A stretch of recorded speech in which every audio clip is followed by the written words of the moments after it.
Hello, this is Josh and Brian from the Justkickin podcast. Today we're chatting with Frederico Morais, a professional football coach with expertise in tactical periodization.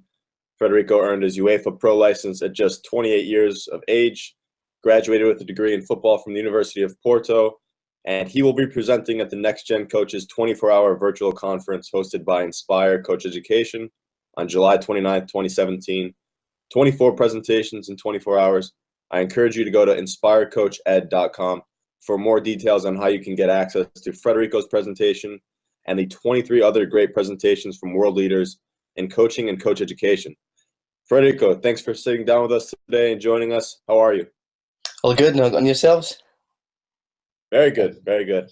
Happy to talk with you because we actually had a little bit of connection through social media. You commented, there's so many podcasts with guys talking about tactical periodization, and you made a really nice comment, which we appreciated, which is like, people are neglecting to cite the work, which is from Vitór Frade.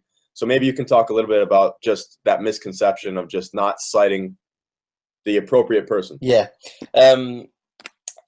Obviously, being a student of Vitór Frade, I understand his frustration, and he also mentioned it in his classes and his lessons. He would say that if people want to call it tactical periodization, they have to coach the way it should be.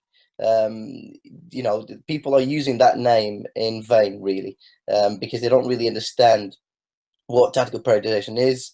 They don't understand their principles, and unfortunately, because the majority of the work that our professor has done was in Portuguese and a bit in French, because he speaks French, but not in English.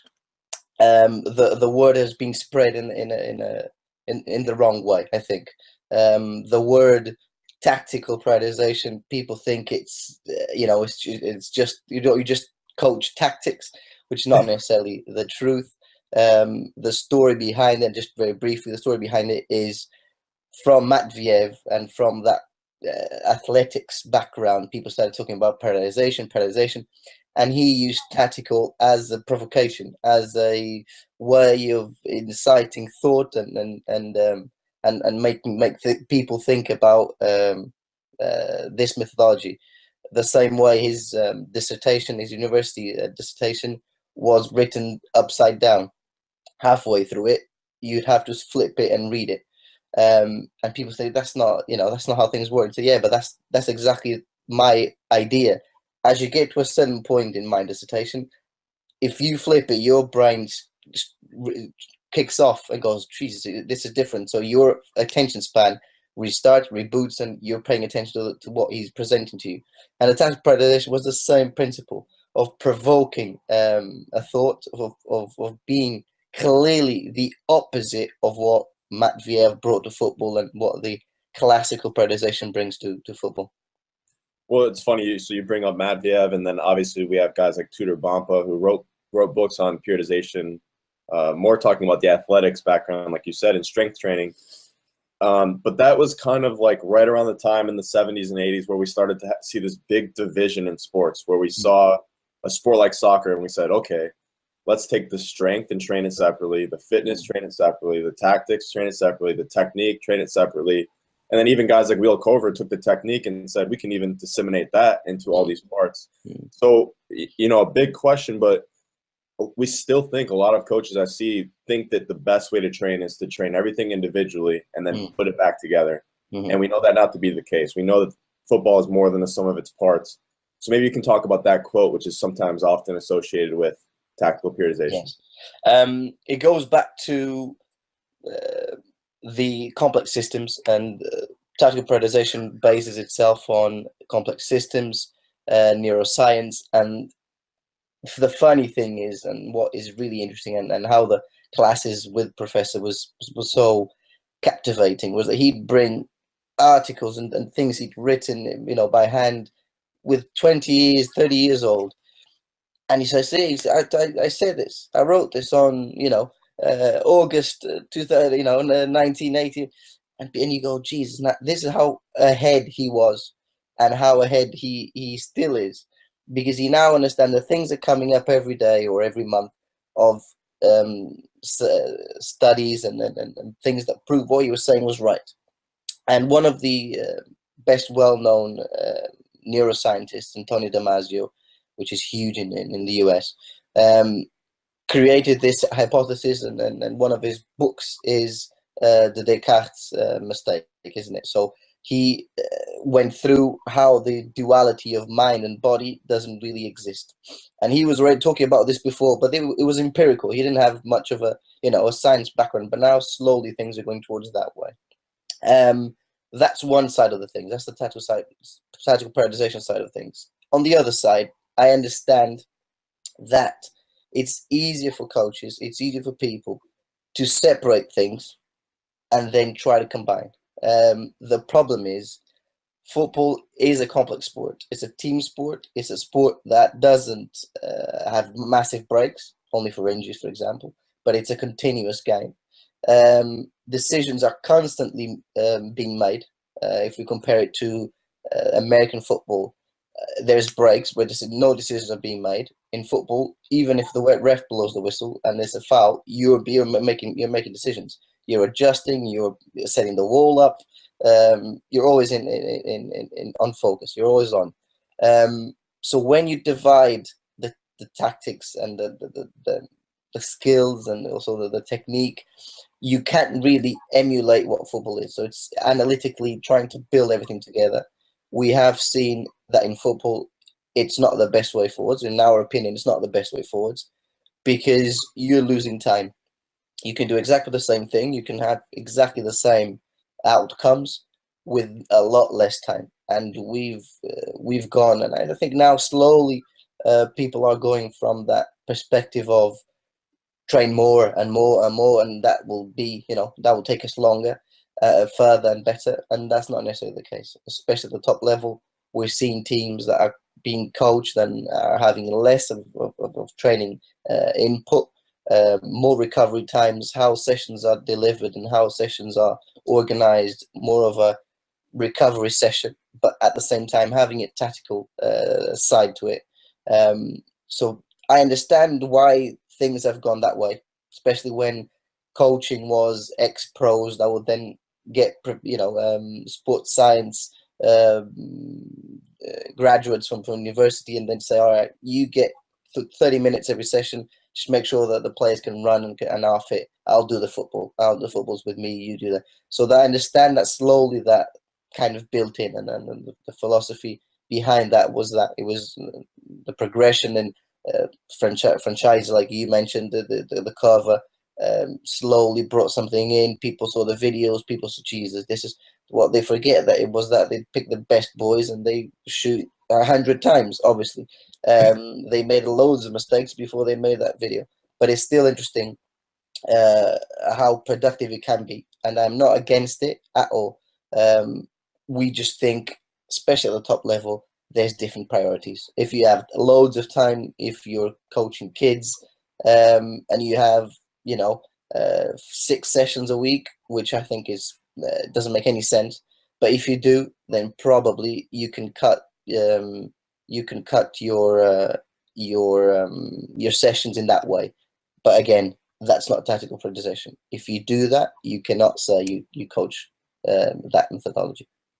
Well, in the same breath, a lot of the people will use tactical periodization in podcasts or different articles related to things outside of football, like strength training or physical preparation, stuff in the gym.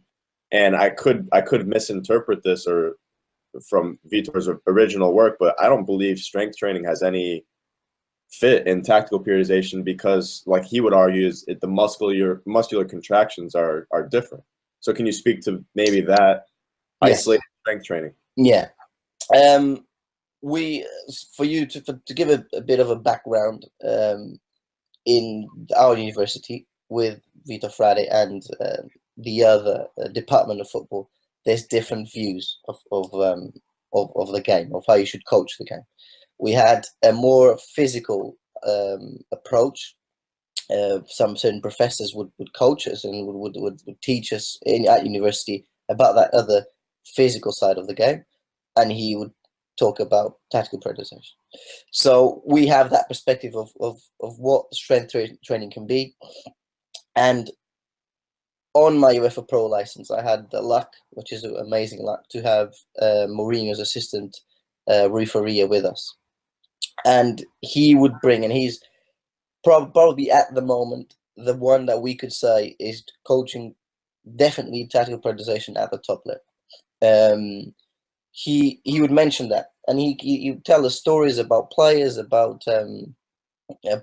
clubs, and it's funny to see how he described it. And easily for you, they went to Italy, for example, and Italy has a great history of strength training. They had players like Zanetti. They had players like Crespo that felt the need to go to the gym. And when he first started, said, well, we're not going to do gym, we're not going to do strength. They go, no, we have to do it. We have to do it. I don't feel comfortable if you don't do it. And he goes, okay. And that's where you come into their beliefs. And if you affect the players' beliefs, if they've been doing it for 20 years and you suddenly go, no, you're not going to do it, then you're going to affect the way he performs negatively. So what they did and what we do is we go and say, okay, that's fine. We just need to control what you do, when you do it, and how you do it. If that's controlled, if that's in accordance with what we want to go, then that's fine. That's absolutely fine. It's what Professor Vitór Frade called the coffee and the milk. So you want them to drink milk, but they don't really want the coffee. They don't really want to drink milk. They prefer the coffee. But you mix both, and they get the best of the two. They get their coffee, but at the same time they get their nutritious milk. I wanted to go to the other side of the coin, because now I'm thinking, all right, well, there's the coaches that are going to continuously fall to those beliefs, right? And it might be hard for them to look into this and say, yeah, I can apply this. And you've mentioned it a couple of times now at the top level. So tactical periodization, is this something that we can generate right out of the gate with youngsters? So the 6s, the 7s, the 8s, the 9s, the 10s, and have it be applicable to that? Because then you have those coaches, right, that say, no, as you said, we need that isolated technical skill work. Yeah. We need that individual stuff. So yeah. Could you talk a little bit about maybe how that begins, how the genesis of it goes at the youngest ages? Yeah. The whole point of tactical periodization is the morphocycle. And we have, from Matveyev, we have the microcycle, which then splits into mesocycle and macrocycles. In tactical periodization, we don't have we don't have a microcycle, we have a morphocycle. What that means is that the way we do things is always fractal, in the way of the morphocycle is the same throughout the whole season. The way we do things is exactly the same throughout the whole season. The Tuesday session is the same way, the Wednesday session the way. So there is a pattern that prevents us from having impacts and shocks and methodologic shocks to the players, and then leading to injuries possibly. But that also allows us to have a set plan. And going into youth development football, that allows us to divide the week into different principles, what we call fractions of play. So you have sub-principles that then grow on to the macro principles or the principles of play. So if we say, for example, I have a youth team or an under 10s team that I want them to play possession football, to dominate the game, have the ball as much as we can, and then create chances by that. What do I need to do? I need to make sure we have players that are technically able to do that. They have the passing technique, they have the movement, they have the receiving skills for that. We need the understanding of when to move, how to move, the triggers, the timings of the whole thing. So then we divide that throughout the week. So we can say we played a game on Sunday, and we have a session on Monday. So played Sunday, game Monday. The boys and adults are not ready for a 11v11 for 40 minutes. They're not. They're still tired. There's no need. There's no great thing to take out of 11v11 for 40 minutes. What we can do is split into fractions, little fractions, and we can go into detail of the sub-principles. So if we want to develop a skill, a dribble, a shooting technique, we can do that on that Tuesday. So that session, I say Tuesday as an example, but the first session can be a session of recovery, of where they do that dribble or that skill or that or shooting practice, and then they rest. So they have the combination play, finish, rest. So that builds on to what we then look at the adult level, and that's what we usually do. First, the session of the week, usually the day after the rest, so we play, and the following day usually is a passive rest day. So they don't come in, they might to do their own bits at home, but it's what we feel is the best for everyone. To go home, go to their families, relax, take their minds off the game, because if they lost, they think they're the worst. If they won, they think they're the best. So it gives them time to stabilize on that. So going back to youth football, that is the whole point. We can divide the week and the working week into different principles, sub-principles, principles, and then we link all of that into what should be the game. So we have time to do set pieces, we have time to do skills, we have time to focus on the individual side, we have time to do transition drills, we have time, so we can coach all of that, and then linked to the sub-principles are obviously how your body is affected. So the physiology is always affected in every day, and the way we look at training the days, we have an idea of if this is sub-principle day, if this is a Tuesday, I can't obviously do an endurance kind of drill. I can't play for 40 minutes because they're not ready. I might get someone injured. I might affect the rest of the week because they haven't recovered. So if I do an endurance drill per se on that first day, then it will kill the rest of my week. So these youth coaches now, how would they go about developing this playing style or game model in terms of what we're talking about now is you said the sub principles. So is that a game to game format? In other words, we have the same thing each week in terms of smaller or bigger, or the mesocycle portion of it. But is each week developed by what happened on Saturday at youth football, or is there more of a curriculum base that is set and then everything comes from that? Tactical periodization doesn't come. I know this curriculum idea is a bit of an Anglo-Saxonic way. The same in England here. We have a lot of the curriculum. We need to follow the curriculum. Tactical periodization doesn't necessarily see it in that way. The style of play at youth football in certain clubs like Porto, like Barcelona, it's linked to the first team. So the first team play in a certain way, and we want our boys from age 8 to play that way. We want them to progressively understand that game the way we want them to play, and then we get there playing that way, playing the Porto way, playing the Barcelona way. Other clubs do it differently. The first team has very little to do with the youth development. In that case, in clubs that want to have that philosophy, the style of play is the philosophy of the club. So our style of play, but I'm using an example. With Porto under 10s, we know this is how we need to play. In possession, out of possession, so offensive organization, defensive organization, offensive transition, and defensive transition. These are our principles.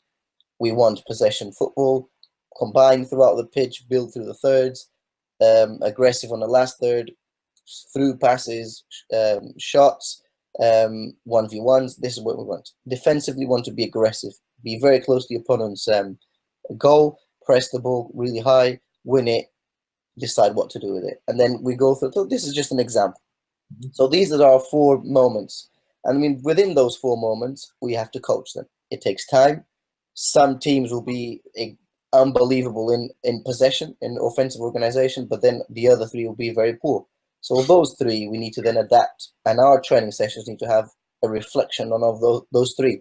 We have to adjust. We have to understand what we need.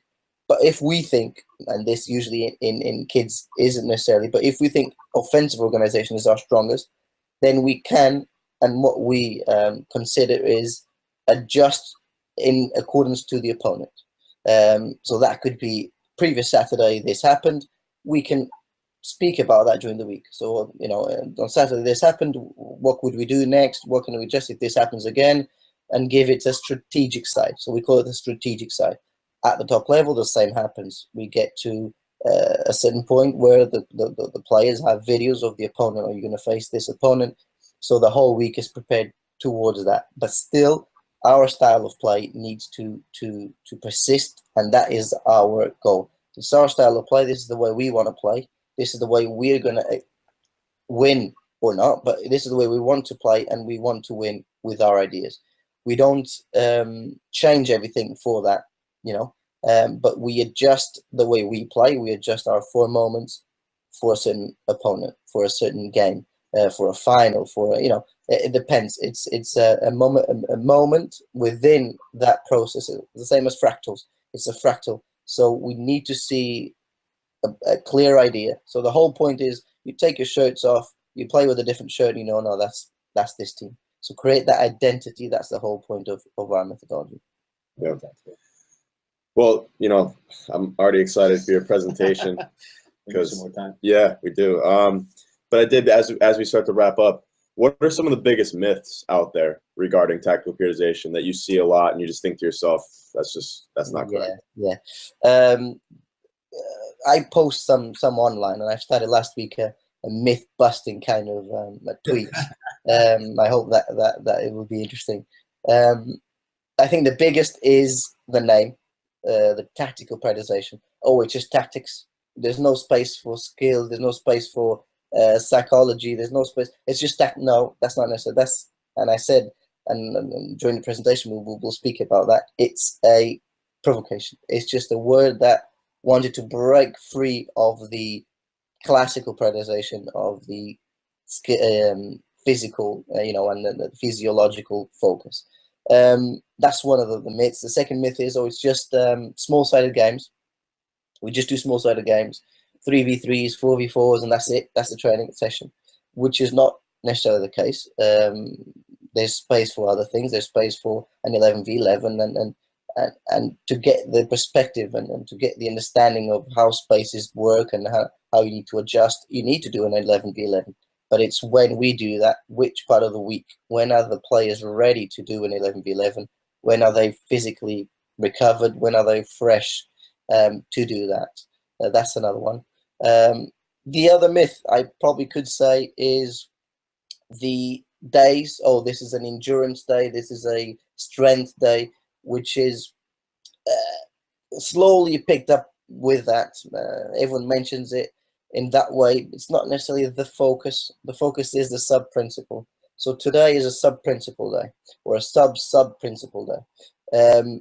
Within that, we know if we're coaching the details, we're not going to do an 11v11. So it's not going to be an endurance day.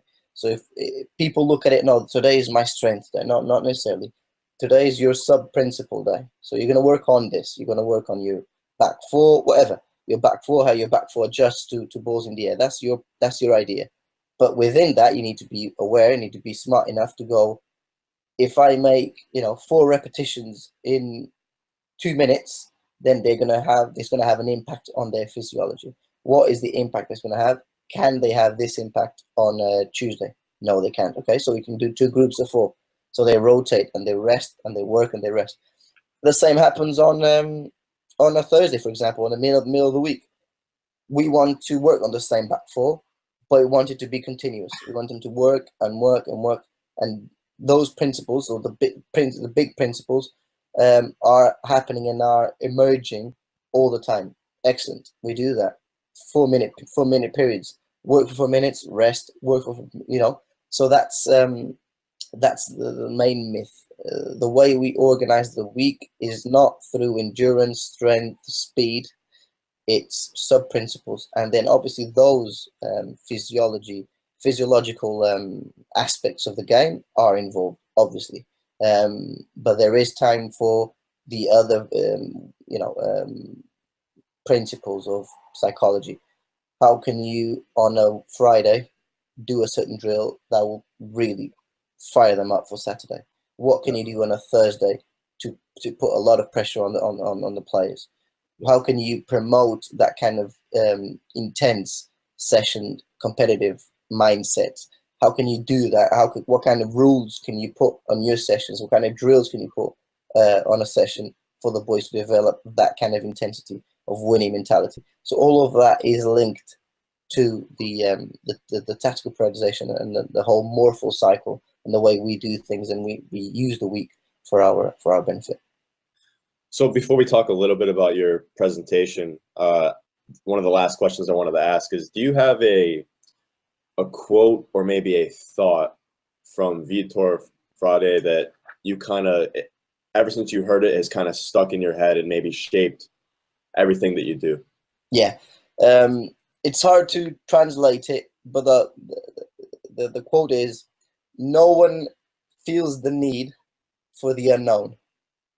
So if you're not aware of something, you don't feel the need for it. You never thought about it if you don't know about it. And tactical periodization is one of the things you go, as you start understanding it and learning about it and reading about it, you go, wow, this actually makes sense. If you put it in practice, that's another question. But once you go through the theory of it, the practical side of it, you go, this does make sense. If it works or not, I'll have to try it. That's what usually people say. But this does make sense, and that's the whole point. You don't really feel the need for something you don't know. Yeah, I like that. And then your presentation, we talked a little bit about it already, but it's going to be on tactical periodization in youth football. And I just wanted to see if you could tell people that are listening maybe what they can anticipate learning in your presentation. Yeah, it'll be an introductory concept for the methodology that we're currently talking about. I mean, tactical periodization is quite complex. It's difficult to understand. There's a set principles, and that is the most difficult part people go through, which is the principles and not rules. So if we look at other methodology, they have rules. They have we have to follow these in order to be doing this kind of methodology. In tactical periodization, there are principles, and we'll talk about the 4 principles that we work under, and those principles are interpreted in different ways. Obviously, learning and reading a lot through Vitór Frade, you understand what the principles mean, but each coach interprets it in each way. So we'll go through that and what the principles are. How can you adjust those principles to your own needs? Because the advantage of tactical periodization is that it's one of the, I'm not going to say it's the only one, but it's one of the only methodologies thought just for football. It doesn't have like the classical periodization of getting things from athletics and Matveev and then try to blend things in. And our tactical periodization was created just for football. It has football in mind. Other sports like rugby and basketball have read and drank a lot of its knowledge, but it's not quite the same, because basketball is not the same as football, and its breaks and timeouts. It's not really the same. But other sports have drank a lot of our knowledge. So that's what the presentation will focus on, a very practical approach of how to do things. It won't focus a lot on the complex system. I think people are already aware of that it learns from neuroscience and complex systems and the theory of chaos and fractals. We understand that, we know that, but what does this actually mean on a day-to-day basis? So it'll be a focus on what the coaches, whoever signs in, what can they take back to their clubs, to their own philosophy, what can they learn from tactical periodization, kind of giving them a really hands-on approach to that. Well, I know Brian and I both look forward to your presentation and dispelling some myths, but also giving out some good information, correct information. So, Frederico, thanks so much for joining us for a short 30-minute chat. Really enjoyed it, and we look forward to your presentation. Excellent. Thank you very much. It's a great job you're doing, and we'll keep in touch. Okay. Thank you. Great. Thank you very much.